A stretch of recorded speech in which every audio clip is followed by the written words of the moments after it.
Hallelujah, hallelujah, hallelujah. पिता परमेश्वर, आप प्रेमी परमेश्वर हैं, आप प्रेम है प्रभु जी।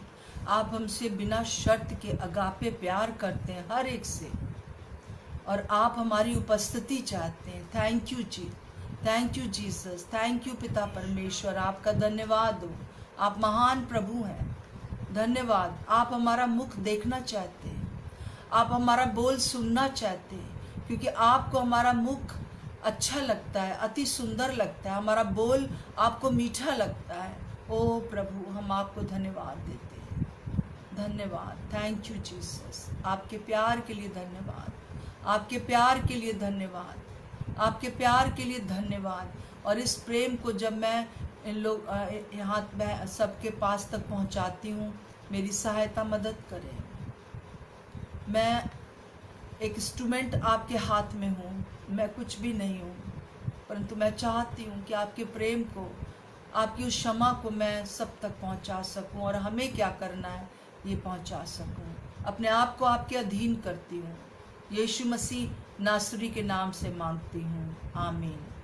सबको जय मसीह की। और मैं इस समय, जैसे कि मैंने अभी कहा कि श्रेष्ठ गीत उसका 2:14 में लिखा हुआ है कि हे मेरी कबूतरी, मुझे अपना मुख देखने दे, मुझे अपना बोल सुनने दे, क्योंकि तेरा मुख अति सुंदर है और तेरा बोल मुझे मीठा लगता है। ये उस सर्वशक्तिमान पिता परमेश्वर के वचन है जो कि बाइबल में लिखे हुए हैं। वो हमको बहुत प्यार करता है, वो हमारी उपस्थिति चाहता है, वो हमारा प्यार चाहता है, और आज हम उसके लिए उसको धन्यवाद देते हैं। हमारा प्रभु यीशु मसीह इस दुनिया में आया, 40 दिन तक मारा गया, गाड़ा गया, तीसरे दिन मुर्दा जिंदा होकर वो 40 दिन तक लोगों को, अपने लोगों को दिखाई देता रहा, ताकि इस बात का प्रमाण पूरा पक्का कर दे, उन लोगों को विश्वास हो जाए कि प्रभु यीशु मसीह को कोई उठा के नहीं ले गया था उसकी बॉडी को, पर वो तीसरे दिन मुर्दों में से जिंदा हो गया था। और मेरे प्रियो, जब वो 40वां दिन आया, और हमने आपको बताया था परसों किस प्रकार से वो जैतून के पहाड़ के पर गए, और वहाँ पर करीब 500 लोग इकट्ठा थे। सबके देखते हुए प्रभु यीशु मसीह ऊपर उठा लिए गए, और जब सब ऊपर देख रहे थे तो 2 श्वेत वस्त्र पहने हुए वहाँ पर पुरुष थे, वो स्वर्गदूत थे, और उन्होंने कहा तुम जैसे इसको ऊपर जाते देखते हो वैसे वो फिर आएगा। और मैंने आपको बताया था कि प्रभु बहुत जल्दी आने वाले हैं, और उसको वो कैसे आएंगे, वो बादल में आ जाएंगे, वो आसमान में आएंगे, और हम सबको गैदर करके अपने साथ स्वर्ग ले जाएंगे, और सदा सर्वदा हम उसके साथ रहेंगे, जैसा 1 थिस्सलुनीकियों 4 और 1 कुरिन्थियों 15 में लिखा हुआ है। ये काम प्रभु ने उसी समय से शुरू कर दिया। कलीसिया को तैयार करना प्रभु ने शुरू कर दिया। वो चाहता है कि हम तैयार हो जाएं उस बड़े प्रभु के इस इवेंट के लिए, उस बात के लिए कि किस प्रकार से वो आएगा और वो हमको ले जाएगा। हमें पता नहीं कि कब आएगा, 10 मिनट बाद भी आ सकता है और 10 साल भी लग सकते हैं, परंतु वो आएगा ज़रूर, क्योंकि उसकी सारी बातें जो वचन में लिखी हुई हैं पूरी हुई हैं, और ये भी पूरी होगी। और सब लोग कहेंगे अरे क्या हो गया, कहाँ चले गए सब लोग। और आपको अभी से हम बताना चाहते हैं कि प्रभु यीशु मसीह जल्दी आने वाले हैं, ले जाने वाले हैं, परंतु ये तैयारी का समय है। प्रभु ने हमको तैयार करने के लिए रखा है, और इन आज के बाद से मैं रोज़ हर दूसरे दिन आपको बताऊंगी कि इस तैयारी में हमको एक बात और क्या जोड़नी है, क्या जोड़ना है, मुझे और आपको क्या करना है। कुछ बातें मैंने पहले बताई हैं, परंतु और बातें मैं हम लोग बताते जाएंगे, सीखते जाएंगे। जो कुछ भी पवित्र आत्मा मुझे बताते हैं वो मैं चाहती हूँ आपके साथ बांटना। और हम देखते हैं कि जैसा इफिसियों और उसका 5:25 में लिखा हुआ है, हे पतियों अपनी अपनी पत्नी से प्रेम रखो, जैसा मसीह ने कलीसिया से प्रेम करके अपने आप को उसके लिए दे दिया। हम यहाँ पर वो उदाहरण दे रहे हैं कि हाँ, जो उसके लोग हैं वो उसकी पत्नी हैं, और वो सब कोई, चाहे पुरुष है चाहे स्त्री, वो एक पत्नी के रूप में एक पवित्रता का यहाँ पर वर्णन है, ना कि कोई भी और दूसरी बातों का। और वहाँ पे लिखा है, प्रेम करके अपने आप को उसके लिए दे दिया कि उसको वचन के द्वारा जल के स्नान से शुद्ध करके पवित्र बनाए, और उसे एक ऐसी तेजस्वी कलीसिया बनाकर अपने पास खड़ी करे जिसमें ना कलंक, ना झुर्री, ना कोई और ऐसी वस्तु हो, वरन पवित्र और निर्दोष हो। ये प्रभु का इस समय एम है अपनी लोगों के लिए, अपनी कलीसिया के लिए। और प्रभु हमको चाहता है, जैसे एक लड़की की जब शादी होने वाली होती है, उसकी डेट फिक्स हो जाती है, तब घर के लोग या वो खुद भी ब्यूटी पार्लर जाती है और बहुत कुछ मेडिक्योर पेडिक्योर, मुझे ज़्यादा पता नहीं है, परंतु ये सब कराती है और वो बहुत सुंदर दिखना चाहती है। यहाँ पर प्रभु ये रिस्पॉन्सिबिलिटी जो है वो किसी और को नहीं दे रहा है, परंतु वो खुद हमको प्रिपेयर करना चाहता है अपने वचन के द्वारा। आइए उसमें से हम एक बात आज देखेंगे कि प्रभु मुझसे और आपसे क्या चाहता है। जैसे कि मान लीजिए एक झुर्री आ गई है, उसको जो ब्यूटी पार्लर में होते हैं, वो लोग उसको कैसे, इसको दाग को हटाएं, वो अच्छे से जानते हैं, क्या क्रीम लगाएं, कितने दिन लगेंगे, सब मालूम है। तो वैसे ही बहुत सी झुर्रियाँ हमारे ऊपर है, परंतु उन झुर्रियों को वो हटाना चाहता है। मैं सब बातें आपको आत्मिक रूप से बता रही हूँ। आत्मा में बहुत सी झुर्रियाँ हैं, और प्रभु चाहता है कि हम निर्दोष, पवित्र और हम पूरी तरह से बिना दाग, बिना झुर्री के तैयार हो जाए, और वो हमको ले जाए मेरे प्रियो। और सबसे पहली चीज़ जो प्रभु हमसे चाहते हैं, वो चाहते हैं कि हम जान लें कि इस पूरी बाइबल में मुख्य बात, आज्ञा क्या है। वो क्या चाहते हैं अपनी कलीसिया से, वो क्या आज्ञा देते हैं, और क्या वो चाहते हैं कि उसकी कलीसिया उसके आने तक करती रहे। मत्ती 22 का 35 से 40, उसमें से एक व्यवस्थापक ने उसे परखने के लिए यीशु से पूछा। उस समय जब यीशु मसीह इस दुनिया में थे तो लोग उसको परखने के लिए पूछते रहते थे, और एक आया और उसने पूछा, देखिए क्या पूछा कि हे गुरु, व्यवस्था में यानी पूरे नियम में, पूरे बाइबल में, पुराने नियम में कौन सी आज्ञा बड़ी है? क्या प्रभु चाहते हैं आपकी, कौन सी बड़ी आज्ञा है? उसने उससे कहा, तू परमेश्वर अपने प्रभु से अपने सारे मन, अपने सारे प्राण, अपनी सारी बुद्धि के साथ प्रेम रख। ये प्रभु ने कहा, ये सबसे बड़ी आज्ञा है। और फिर उसके बाद का इसी के समान दोनों बिल्कुल पैरेलल दूसरी भी है कि तू अपने पड़ोसी से अपने समान प्रेम रख। अगर ये एल हमेशा याद रखे, एल ना, मैं हमेशा बोलती हूँ लोगों को, एल हमेशा याद रखे। एल से ऊपर वाला जो डंडा है वो प्रभु का प्रेम, उसको अपने पूरे मन से, अपने पूरे प्राण से, अपनी पूरी शक्ति से, अपनी पूरी बुद्धि से हम उसको प्रेम करें। और दूसरी उसी के समान ये अपने पड़ोसी से अपने समान प्रेम रखें। अब मैं 206 में रहती हूँ, अब इसका मतलब ये नहीं है कि सिर्फ 207 में जो मेरे साथ लोग रहते हैं उन्हीं को मैं प्यार करूँ, नहीं, उनको तो करना ही है प्यार, बहुत प्यार करना है। और जो मेरे पास आस पास में रहते हैं, जो मेरे घर में मेरे साथ ट्रैवल कर रहे हैं, कुछ भी है, मेरे साथ काम कर रहे हैं, हम सबको उनको प्रेम करना है। और वो भी कैसे? अपने समान, अपने समान।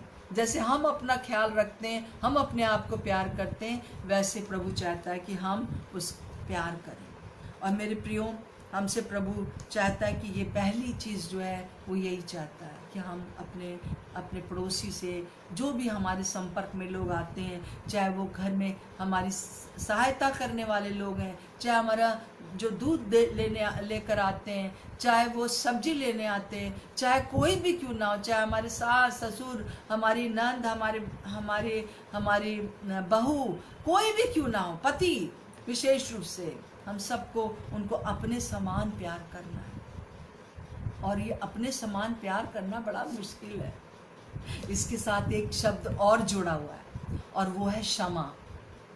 प्रेम और क्षमा साथ साथ जाते हैं। देखिए, मैं और मेरे हस्बैंड जो है, हम लोग को 43 इयर्स हो गए शादी किए हुए, 43 इयर्स चल रहा है हमारा।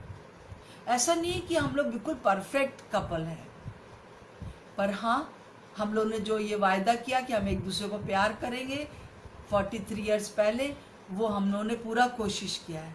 और उसमें जब हमें प्यार करना है तो क्षमा करना ज़रूरी है। बहुत सी चीज़ें मुझे उनकी पसंद नहीं है और बहुत सी चीज़ें उनको मेरी पसंद नहीं है, पर हर रोज़ मुझे उन्हें क्षमा करना है और उनको मुझे क्षमा करना है, तभी हम प्रेम कर पाएंगे। ये क्षमा और प्रेम साथ में जाता है। जैसे दो पटरी पर गाड़ी दो पहियों से कू छुक छुक छुक छुक चलती है। मैं हमेशा ये कहती हूँ कि कू छुक छुक मतलब हमको कहना है प्रेम क्षमा, कू छुक छुक प्रेम क्षमा। ये अगर एक पटरी हट जाए या एक पहिया निकल जाए तो गाड़ी नहीं चल पाएगी, एक्सीडेंट हो जाएगा।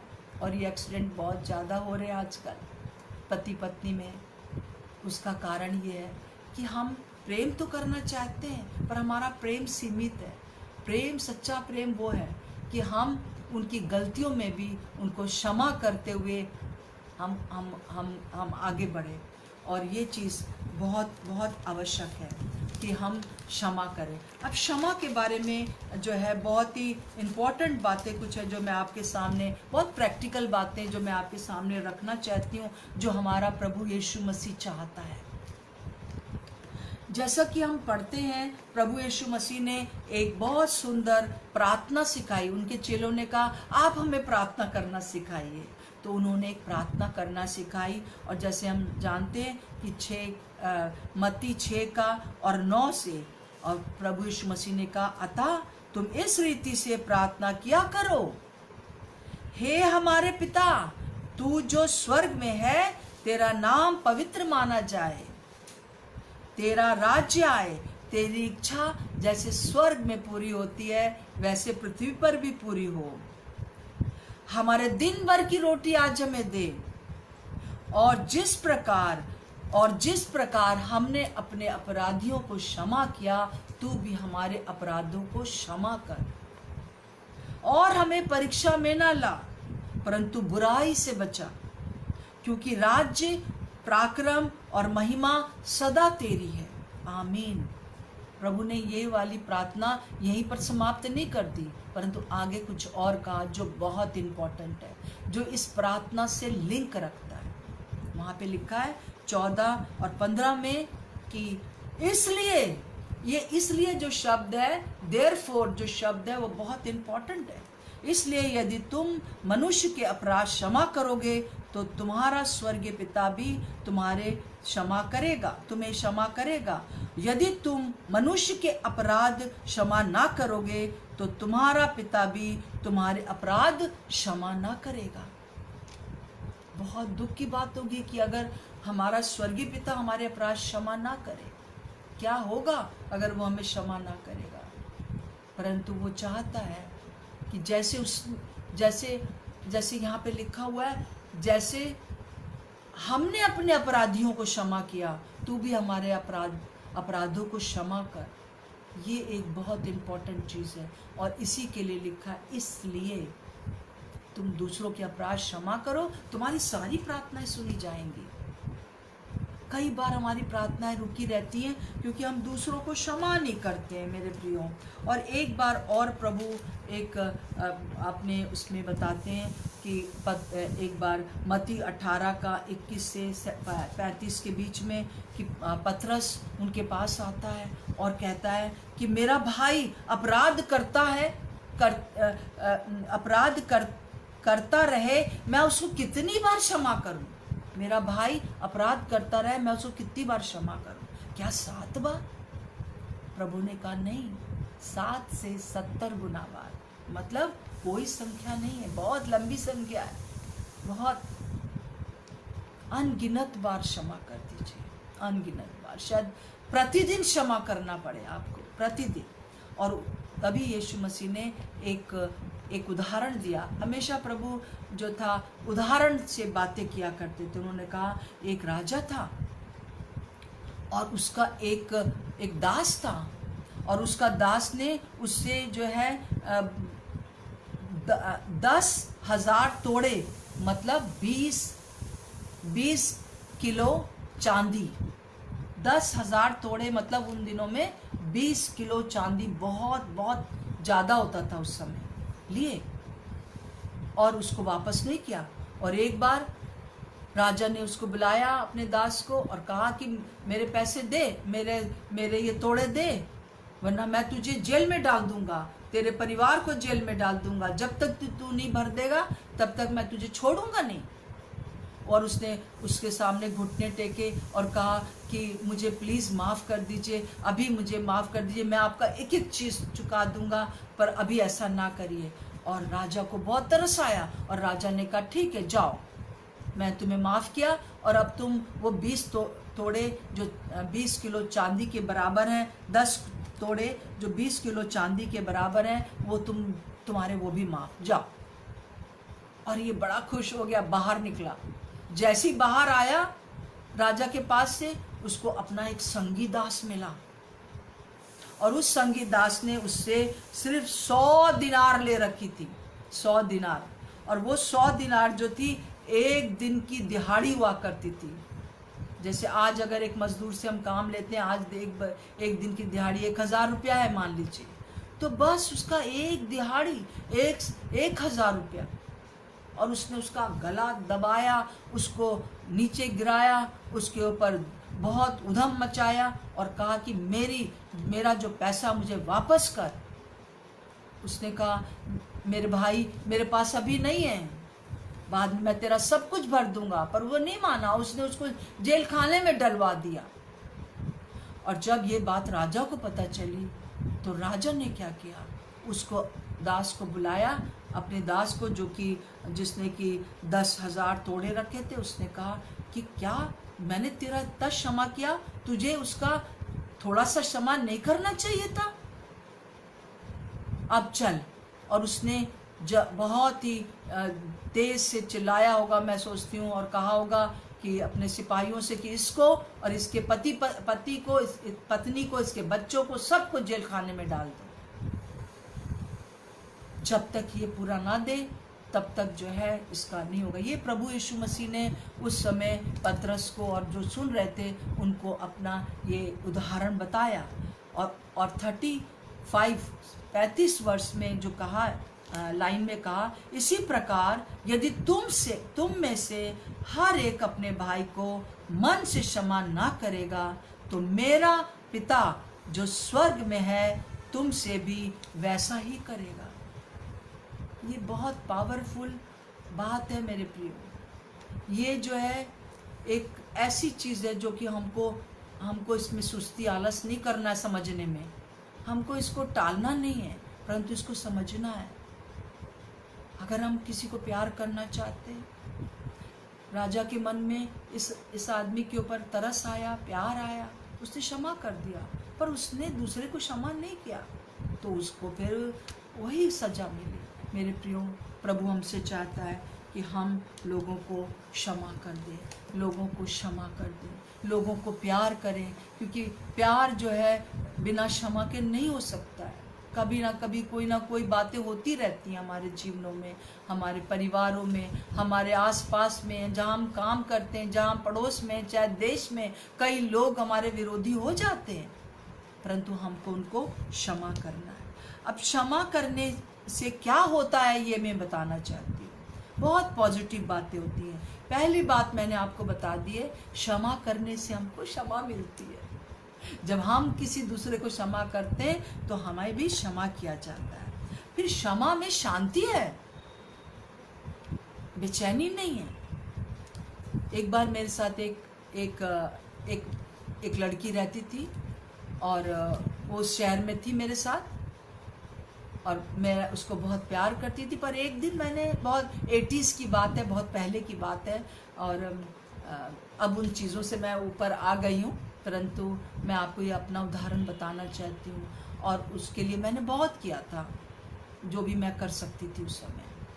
और उस लड़की के अंदर मैंने घमंड देखा, वो मेरा मजाक उड़ाती थी, वो बहुत सी चीज़ें मेरा विरोध करती थी, या मुझे नहीं मालूम, दूसरों से मेरी बुराई करती होगी, मुझे नहीं मालूम है। परंतु मैंने जब उसको देखा, उसके कुछ दिन रह गए थे जाने के, उसको दूसरे सिटी में जाना था, और मैंने उसके अंदर जो देखा, मेरा दिल बहुत दुखी हो गया, गुस्सा आ गई मुझे उसके ऊपर। और मैंने सोच लिया कि अब से मैं इसके साथ ना तो रोज़ प्रार्थना करती हूँ, मैं रोज़ प्रार्थना नहीं करूँगी, और रोज़ मैं उससे बात नहीं करूँगी अब ज़्यादा, क्योंकि वही मेरे लिए अच्छा है। और मैंने ऐसा करना शुरू किया, और वो 3 महीना बीत गए, और 3 महीना जब बाय बाय टाटा हो गया, और मैं ऐसे कुछ नहीं बोलती थी उसको, परंतु अपने मन में बहुत गुस्सा थी उससे। और उसके बाद, उसके जाने के बाद मेरा मन बहुत व्याकुल सा रहने लगा, बहुत बेचैन सा रहने लगा।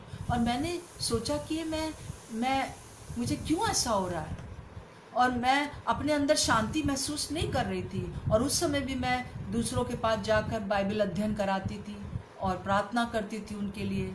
और एक दिन मैंने सबसे कह दिया कि इस हफ्ता मैं कहीं नहीं आऊँगी। और मैंने कहा कि प्रभु, मैं इस पाखंड के साथ कहीं जाना नहीं चाहती कि मेरे अपने मन में तो शांति है नहीं, दूसरों को शांति का प्रचार करूं। प्रभु प्लीज़ मुझे बता दीजिए मेरे से क्या हुआ है, क्या बात आप मुझे बताना चाहते हैं। मेरा मन ही नहीं करता था कि मैं किसी को अच्छी बात बताऊं या उनके लिए प्रार्थना करूं। और प्रभु ने मुझे, जब हम पूछते हैं पवित्र आत्मा से, पवित्र आत्मा बताते हैं, ये मेरा एक्सपीरियंस है। और पवित्र आत्मा ने मुझसे कहा, तुमने उसके साथ बात करना क्यों बंद किया, क्या बात थी। मैंने कहा प्रभु, घमंडी और ये वो बहुत सी बातें बताया मैंने। प्रभु ने कहा कि नहीं, तूने गलती किया, तुझे उसे क्षमा करना चाहिए, वो तुझसे छोटी है, और कोई बड़ा भी हो तो भी क्षमा करना, चाहे छोटा हो चाहे बड़ा हो। और अब अगर तू मेरी वही शांति चाहती है, अगर तू चाहती है कि तू मेरी उपस्थिति को अनुभव करे, तो तू उसको चिट्ठी लिख, क्योंकि उन दिनों में फ़ोन नहीं होते थे तो चिट्ठी लिखनी पड़ती थी। तो मैं और उससे कहे कि मुझे माफ़ कर दो और मैं तुम्हें प्यार करती हूँ। मैंने कहा अरे प्रभु, वो तो चने के पेड़ पे चढ़ जाएगी भाई, और वो तो सब जगह गाती फिरेगी कि स्नेहलता दीदी देखो हमको क्षमा मांगी है। हमने कहा प्रभु ये कुछ ज़्यादा नहीं हो रहा है। और प्रभु ने एकदम शांत जैसे हो गया। और फिर उसके बाद फिर मैंने पूछा, प्रभु आप मुझे बताइए, मैं इस हफ्ते कहीं नहीं जा रही। परंतु प्रभु ने उसी दिन कहा कि मेरी बेटी, जो मैंने एक बार कह दिया वो कह दिया। और मैं 2 दिन तक रुकी रही। फिर दूसरे, चौथे, तीसरे दिन फिर मैंने, जैसे ही बच्चे स्कूल गए वैसे ही मैंने जल्दी से जो था दरवाज़ा बंद किया, और मैंने पूछा प्रभु मुझे बाइबल पढ़ने का मन नहीं हो रहा है, मुझे किसी को कुछ बताने का मन नहीं है, मुझे किसी के लिए कोई प्रार्थना करने का। प्रभु ने फिर वही बात दोहराई, अगर तू मेरी उपस्थिति चाहती है तो तुझे उसके साथ उपस्थित होना जरूरी है, तुझे उसके साथ रिकंसिल करना जरूरी है, उसके साथ अच्छा संबंध बनाना जरूरी है। और मैं उसी समय घुटने टेके और मैंने कहा प्रभु मैं आपके बिना तो नहीं रह सकती, बिल्कुल नहीं रह सकती, और मैं ज़रूर माफ़ी मांगूंगी, चाहे मैं बड़ी हूँ चाहे वो मुझे लिए कुछ भी कहे। और मैंने तुरंत एक लेटर लिखा और उसको डाला। जैसे ही मैंने उसको पत्र को डाला वैसे ही मेरे अंदर बहुत शांति आ गई, फिर से एक वो आनंद आ गया। मेरे प्रियो, अगर आप चाहते हैं कि आपको छोटी छोटी बातों पे गुस्सा आता था मुझे उन दिनों में, और बेकार की बातों के लिए निराश होती थी और बहुत बेचैन होती थी, प्रभु ने जब मैंने उसको क्षमा किया, मन से क्षमा किया और उसको चिट्ठी लिखी, उसके साथ बातें करी, उसने भी मुझे बहुत अच्छी लेटर लिखा, मेरे प्रियो मेरे अंदर एक बहुत प्यारी शांति आ गई। यदि आप अपने मन में शांति चाहते हो तो आपको माफ़ करना है। एक बार एक बहन ने मुझे बताया कि जब उसका बेटा पहला बच्चा पैदा होने वाला था, उस समय उसके हस्बैंड ने एक कप दूध तक नहीं मुझे पिलाया, दीदी एक कप दूध नहीं पिलाया। मैंने कहा बहन ये कब की बात है, तुम्हारा बेटा कितना बड़ा हो गया? अरे 20 साल का हो गया है। हमने कहा कहाँ 20 साल से कूड़ा रखे हो, निकालो इसको, क्योंकि वो सड़ रहा है। अगर एक कप में हम एसिड रख दें तो एसिड का नुकसान नहीं होगा, कप का नुकसान होगा। ये सब चीज़ें तुरंत हटा दो। और मैं जानती हूँ कि ये जो है वो बहुत ज़रूरी है, शांति। फिर क्षमा में चंगाई है मेरे प्रियो। एक एमपी में एक जगह मैं प्रवचन देने के लिए गई और एक अच्छी मीटिंग थी, और उसके बाद एक स्त्री को लाया गया जिसको 2 आदमी लोग उठा के लेकर आए, और उसके हाथ पैर जकड़े हुए थे, उसका हार्ट बहुत तेज़ चल रहा था, उसको सांस बहुत तेज़ चल रही थी, और उसको लेकर आए। और वहाँ के जो पास्टर जी थे उन्होंने कहा सिस्टर इसके लिए प्रार्थना कर दीजिए। और जैसे ही मैं उसके लिए प्रार्थना करने लगी और मेरे को एकदम से एक बात आया, मैंने उससे पूछा बहन आपको किसी ने बहुत हर्ट किया है, आप उसे माफ़ कर दीजिए।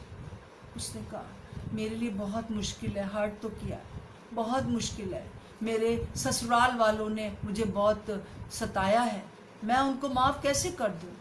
मैंने कहा पर आप अगर ठीक होना चाहती हैं, प्रभु की चंगाई चाहती हैं तो क्षमा कर दीजिए। और उन्होंने बोलना शुरू किया। मैंने उनको बताया, उन्होंने क्षमा, प्रभु इन्होंने मेरे साथ ये किया, मैं इनको क्षमा करती हूँ। प्रभु इन्होंने मेरे साथ ये किया, मैं इनको क्षमा करती हूँ। जैसे जैसे वो बोलती गई तुरंत बोलने लगी, अरे देखिए बहन मेरा तो दिल बिल्कुल एकदम वैसे नॉर्मल चल रहा है, मुझे बिल्कुल सांस भी नहीं चल रही है। मैंने कहा आप बिल्कुल ठीक हो जाएंगी, और अब आप जाइए और रास्ते भर कहती जाइए सब, और इस हफ्ते पूरा बोलती रहिए कि दिन भर रात भर बोलती रहिए, पूछती रहिए प्रभु और किसको मुझे क्षमा करना है, किसने मेरे साथ बुरा किया है। और वो ऐसे करती रही। और दूसरे दिन बहुत मुझे अचंभा लगा, क्योंकि 3-4 दिन की मीटिंग थी, और वो जो थी इतनी तेज चल के मेरे पास आई मीटिंग के बाद, बहुत पूरी तरह से पूरी ताकत के साथ। मैं उनको पहचानी नहीं, और उन्होंने कहा आपने मुझे पहचाना, मैं बिल्कुल ठीक हो गई हूँ। आपने जो कहा था मैं दिन भर रात भर बोलती रही कि, और अभी दिन भर तक बोलती रही कि प्रभु मैं इसे क्षमा करती हूँ, मैं उसे क्षमा करती हूँ। क्षमा करने में इतनी शक्ति है। पर मैं आपको एक बताना चाहती हूँ, ज़रूरी नहीं है कि सारी बीमारियाँ क्षमा से रिलेटेड है, या किसी को हमने माफ़ नहीं किया उससे रिलेटेड है। कई बार ये चीज़ें हैं, परंतु कई बार हम अपने हेल्थ को निगलेक्ट करते हैं, उसकी वजह से भी होता है। तो प्रभु हमसे चाहता है कि हम अपने हेल्थ का ख्याल रखें। और भी बहुत से कारण हो सकते हैं, पर एक कारण ये भी है कि कई बार हम चंगे नहीं होते, क्योंकि हम अपने मन में जो है किसी के लिए कुढ़ते रहते हैं कि उसने हमारे साथ ये किया वो किया। और अगर आप एक पास्टर हैं, एक प्रभु के सेवक हैं, तो मैं आपसे बताना चाहती हूँ कि क्षमा में जागृति है, क्षमा में जागृति है। 1906 में प्योंगयांग जगह है एक दक्षिण कोरिया में, वहाँ पर करीब 1500 जो थे सेवक इकट्ठा हुए, प्रभु के सेवक, ये पास्टर लोग इकट्ठा हुए एक कलीसिया, एक चर्च के डिफरेंट जगहों में थे वो। और वो लोग का शाम का रोज़ का ये रहता था कि एक जन आता था, वो रिपोर्ट देता था, और कोई दूसरा जन प्रार्थना करता था। इस प्रकार से शाम को ये मीटिंग होती थी। एक पास्टर थे जिनका नाम कैंग था, और वो खड़े हुए और उन्होंने कहा आज मेरी बारी है, परंतु मैं अपने चर्च के बारे में कोई प्रार्थना नहीं कराना चाहता हूँ, पर मुझे पवित्र आत्मा कह रहे हैं कि ये जो पास्टर किम यहाँ बैठे हुए हैं, इनके सबके सामने मैं इनसे माफ़ी मांगूँ। और मैं इनसे माफ़ी मांगता हूँ कि पास्टर किम मुझे माफ़ कर दीजिए, कैंग मुझे माफ़ कर दीजिए, मुझे माफ़ कर दीजिए किम, क्योंकि मैं आपसे बहुत जलता हूँ।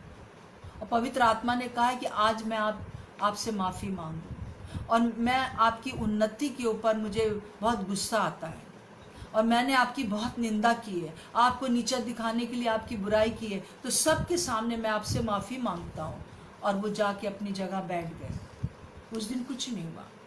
पर दूसरे दिन यही वाली मीटिंग में पास्टर कैन खड़े हुए और उन्होंने कहा कि पास्टर किम, मैं भी सबके सामने आपसे माफ़ी मांगता हूँ, मुझे माफ़ कर दीजिए, मैं भी आपसे बहुत जलता हूँ, मैं आपकी हर एक्टिविटी को मैं जो है वो उसके ऊपर दोष निकालता हूँ, निंदा करता हूँ, मैं आपकी छोटी छोटी बात को लेकर आज मैं सबके सामने आपसे माफ़ी मांगता हूँ। और पास्टर किम जो थे वो जल्दी से आगे आ गए और कैन को अपने गले लगा लिया और दोनों जोर जोर से रोने लगे।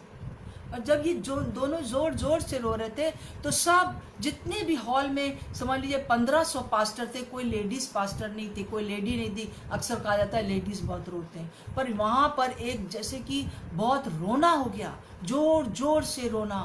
कोई ये पास्टर उसके पास जा रहा है, उनके पास जा रहा है, वो इधर जा रहे हैं, वो उधर जा रहे हैं और एक दूसरे से माफ़ी मांग रहे हैं। और एक पास्टर जी जो थे वो बीच में बैठकर जो था बिल्कुल जहाँ पर दोनों के दो रोज के बीच में जो जगह होती है वहाँ अपने घुटने टेक कर कह रहे थे, पिता परमेश्वर, पिता परमेश्वर, पिता परमेश्वर। तो बाद में जब उनसे पूछा गया कि ये आप क्यों ऐसे बोल रहे थे पिता परमेश्वर, तो उन्होंने बताया खड़े होकर, उस दिन रात में बहुत देर तक ये मीटिंग चलती रही और उन्होंने बताया कि जब आप लोग सब एक दूसरे के पास जाके माफ़ी मांग रहे थे उस समय पूरा ये जो छत है ये खुल गई, मैंने अपनी खुली आंखों से देखा और बहुत ज़्यादा जो था वो एक लौ जैसी सबके ऊपर आई, सबके ऊपर आग आई, जैसे कि पहली शताब्दी में जीप के समान आई थी और एकदम पूरा जो हॉल था वो उस अग्नि से भर गया था। इसलिए मैं पिता परमेश्वर को चिल्ला रहा था, मैं धन्यवाद दे रहा था। और मेरे प्रियो, इस 1906 के बाद से दक्षिण कोरिया में एक बहुत बड़ी रिवाइवल आई, जबकि वहाँ पर परमेश्वर का वचन बाद में पहुँचा है, बहुत बड़ी। और आज तक वो रिवाइवल है, आज तक वहाँ पर लोग जो हैं प्रभु को मानने वाले हैं और एक बहुत बड़ी रिवाइवल है वहाँ पर। मेरे प्रियो, अगर आप प्रभु की सेवा करते हो, अगर आप पास्टर हो, अगर आप कोई सेविका हो, अगर आप इस बात के लिए प्रार्थना कर रहे हो कि मेरी कलीसिया में एक बड़ी जागृति आ जाए, सब मेल मिलाप से रहें, एक मेल मिलाप का सुसमाचार दूसरों को दिया जाए और इससे शांति आए, इससे चंगाई आए, तो मैं आपको बताना चाहती हूँ, एक दूसरे का नुक्ताचीनी ना करके उनको क्षमा कर दीजिए, क्षमा कर दीजिए। आज प्रभु हमसे यही चाहता है। मेरे प्रियो, यदि मैं जानती हूँ कि एक क्षमा करना मुश्किल है, परंतु आप ये सोचिए कि यीशु मसीह जो 100% ईश्वर थे, उन्होंने कोई अपराध नहीं किया था, गुनाह तो हम मनुष्य ने किया था। जब उसने निर्णय लिया तो हम क्यों नहीं निर्णय ले सकते? मुझे और आपको क्या करना क्षमा के लिए? कई बार लोग कहते हम क्षमा नहीं कर पा रहे, परंतु मैं उनसे यही कहती हूँ कि अगर आप क्षमा नहीं कर पा रहे तो आप मुंह से बस बोलना शुरू करिए कि प्रभु, इस व्यक्ति ने मेरे साथ ये बुरा किया है और मैं इस बात के लिए इसको माफ़ करती हूँ, माफ़ करती हूँ। जैसे जैसे आप बोलेंगे मुंह से, वैसे वैसे जो है आपको वो क्षमा का जो वो है आने लगेगा। आपको पहली चीज़ जो है आपको निर्णय लेना है, जैसे यीशु मसीह ने निर्णय लिया हमें माफ़ करने के लिए, ना केवल हमें माफ़ करने के लिए, परंतु आप प्रयाश्चित करने के लिए आ गए, वो खुद ही मेमना बन गया हम लोग को माफ़ करने के लिए। मेरे प्रियो, क्या अद्भुत प्यार है, क्या अद्भुत प्यार है, और उसमें क्षमा है। प्यार बिना क्षमा के नहीं हो सकता।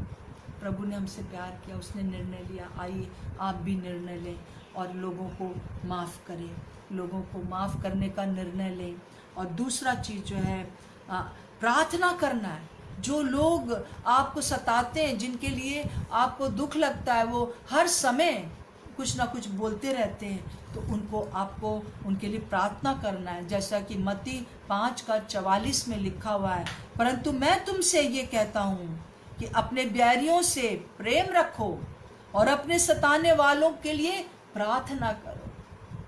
अपने सताने वालों के लिए प्रार्थना करो। क्या प्रार्थना करें? हमारा पड़ोसी हर समय हमें तंग करता है, हम क्या प्रार्थना करें? उनके बच्चों के लिए प्रार्थना करिए, उनकी गरीबी खत्म हो जाए इसके लिए प्रार्थना करिए, उनको आशीष मिले ये प्रार्थना करिए मेरे प्रियो, और उनके पास किसी भी चीज़ की घटी कमी ना हो ये प्रार्थना करिए। और अगर उनका आपको पता चल जाए कोई बात है, कोई बीमार है, प्रार्थना करिए, प्रार्थना करिए। प्रभु हमसे यही चाहता है। फिर ना केवल प्रार्थना करें पर आशीष दें। एक बहन ने कहा, अरे दीदी ये तो बहुत ही मुश्किल है भाई अब कि इसको आप प्रार्थना भी करो और आशीर्वाद दें। हमने कहा हाँ, मेरा प्रभु यही बताता है मुझे, वही मैं बता सकती हूँ आपको। उसी से मैं स्वतंत्र हूँ, उसी से आप भी स्वतंत्र होगे। आपको भी शांति मिलेगी, आपको भी चंगाई मिलेगी, आपको भी क्षमा किया जाएगा और आपके अंदर जागृति आएगी। आशीष देना है। प्रभु ने रोमियो उसका 12:14 में लिखा हुआ है, अपने सताने वालों को आशीष दो, आशीष दो, श्राप ना दो। हम लोग कई बार श्राप देते हैं, इसने मेरे साथ ये किया है, इसको मैं ये श्राप देता हूँ। नहीं, आप ऐसा करके देखिए, आपके मन में बहुत शांति आएगी। आपके जो काम जो बिगड़े हुए हैं वो बन जाएंगे। आपके मन को प्रभु बहुत शांत कर देगा, बहुत आशीष आपको मिलेगी। और किसी को हम आशीष देते हैं तो आशीष उसके पास जाती है, और अगर वो आशीष नहीं आपकी चाहता है तो वो आप ही के पास लौट आती है। आप दुगने आशीषित हो जाते हैं।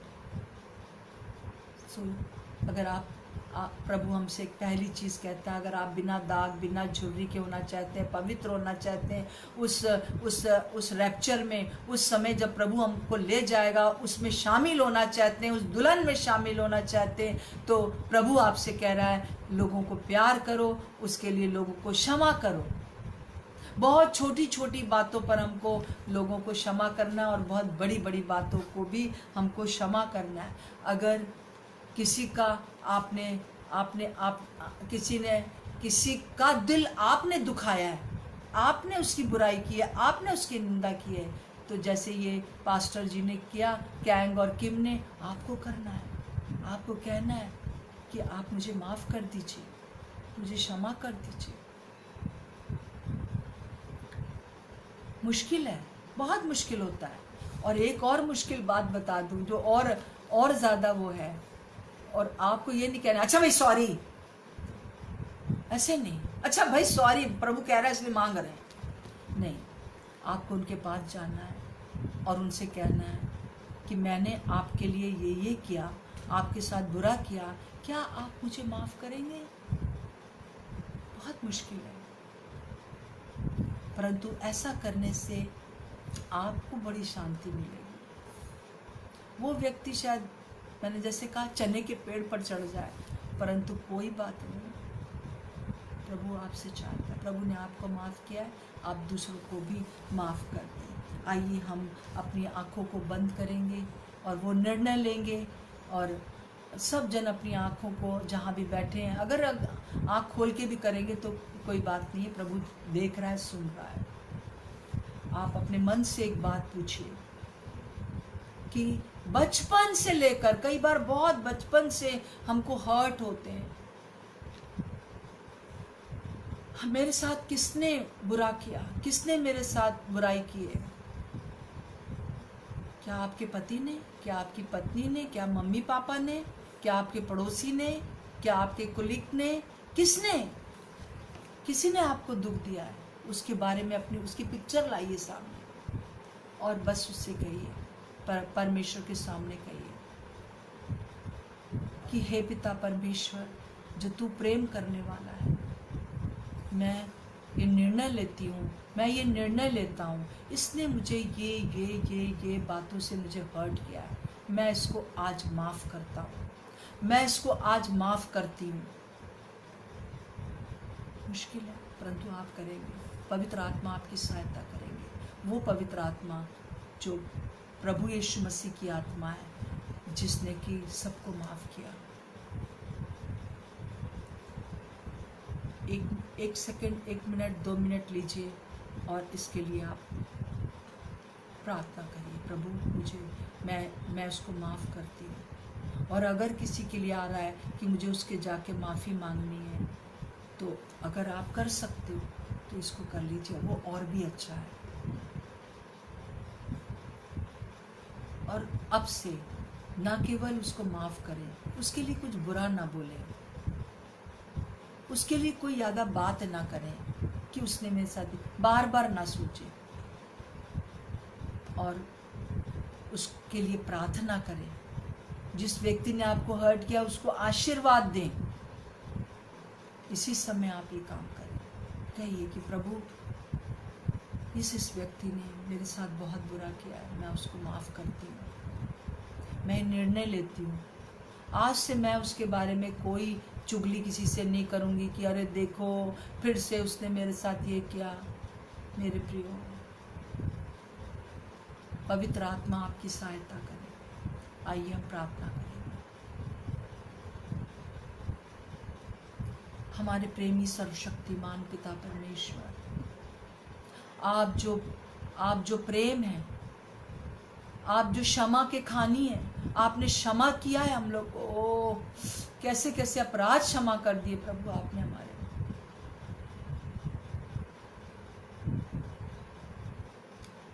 क्योंकि आप हमारा मुख देखना चाहते थे, आप हमारा बोल सुनना चाहते हैं, आप हमारी संगति चाहते हैं। क्या आप कहते हैं मेरी बेटी, मेरे बेटे, मुझे तेरा बोल मीठा लगता है, मुझे तेरा मुंह सुंदर लगता है, अति सुंदर लगता है। हे मेरी कबूतरी, वो कहते हैं। बहुत प्यारा नाम वो देते हैं आपको। जैसे मैंने क्षमा किया वैसे ही मैं तुझे क्षमा की सहायता देता हूँ। प्रभु यीशु मसीह, हम धन्यवाद देते हैं। इस समय मैं प्रार्थना करती हूँ जितने भी लोग आज और इसके बाद भी जो भी इस वचन को सुनेंगे वो दूसरों को क्षमा कर सके, क्योंकि यही आज पूरे संसार में नीड है प्रभु जी इस बात की। यही हमारे देश में आवश्यकता है प्रभु, एक दूसरे को क्षमा करने की। ओ प्रभु, ओ यीशु मसीह, पवित्र आत्मा, मैं प्रार्थना करती हूँ कि हमारे देश में लोग एक दूसरे को क्षमा कर सके, हम जो कलीसिया में एक दूसरे को माफ़ कर सके। और ये पर्टिकुलर बहन या भाई जिस किसी को भी क्षमा कर रहे हैं प्रभु, आप इनको बहुत आशीष देने वाले हैं। आपका धन्यवाद हो। यीशु मसीह के नाम से मांगते हैं, आमीन और आमीन। प्रभु का धन्यवाद हो। मैं आपको बहुत प्यार करती हूँ और प्रभु आपको बहुत प्यार करते हैं, और वो आपके साथ रहना चाहते हैं, आपसे संगति बनाए रखना चाहते हैं। धन्यवाद। परसों फिर मैं मिलूँगी, परसों फिर आपसे बातचीत करूँगी। Thank you so much.